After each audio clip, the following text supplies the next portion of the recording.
Welcome back, YouTube, to another exciting episode of Joe Ketchapolly talking about building his shipping container home. Today we're going to talk about the metal framing just a little bit and give you a quick video update of that. And also some good news. Could you imagine that? I don't know if I've shared any of that lately. Let's see. Oh, okay. Still working on these controls, sorry. And also that, yep, somebody could have told me. Oh, don't forget to like, subscribe, and comment. You know, like I'm doing this in the beginning now? I know that you do. Okay, let's see. Oh, and stay to the end for the good news, because this is, it's pretty exciting stuff. Just going to give you a little video today.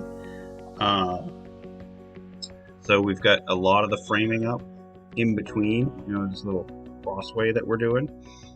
And I think if you were paid attention, you might have a little bit of a hint as to what's going on. This is one of the things I wanted to mention. You see, you have a number of these red supports in this. So we're using this metal framing, which is very cheap relative to buying 2x4s, wooden 2x4s. But it doesn't really provide any structure. It's going to be something that the drywall can hang on. But and it works perfectly fine on the edge of the container where the metal is, but it doesn't provide any support. So in the centers, we're using it for the walls in between as well. Although some spots we had already framed in wood where we did need more support for the container, and obviously this framing isn't in yet. This is sort of just fitted in there for the moment.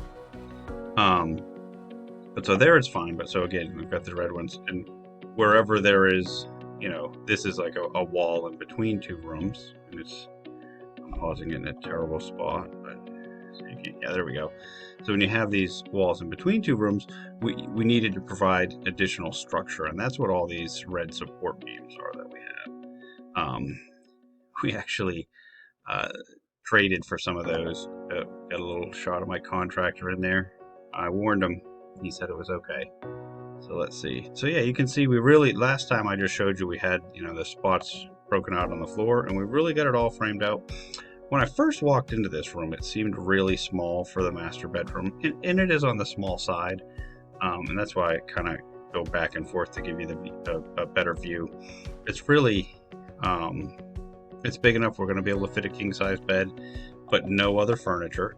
And so it works well for what we're doing, but would be a little weird for for an owner occupant. And so we're really putting all of our eggs in the short-term rental basket on this one. I guess you could figure out some other way to have some storage here, but it is really that's the plan, and we're just going all out in that direction. And now on to the good news. I don't know if you remember, probably about a month ago, if anybody was watching then, which, by the way, thank you for watching. I don't know if I said that, but there's a lot more of you now than there have been in the past, and that's awesome. But anyway, about a month ago, we talked about changing the plans, or I asked you, should we do this? Should we move this wall out? There's a whole video about it. We decided to just go ahead and ask the city and see if we could do it. And after all the problems we had getting the permit, I wasn't too optimistic about it. But today I found out that was approved. And I don't know if you noticed when we did the video, we actually already have it framed in the wider part, and that's why I said there's a little hint there. Anyway, I was pretty excited about that. It is going to save us a little bit of money, and it didn't slow us down at all. Plenty of other things continue to slow this down, but I'll definitely talk more about those in a future video. Until next time, I'm going to keep making mistakes so that you don't have to.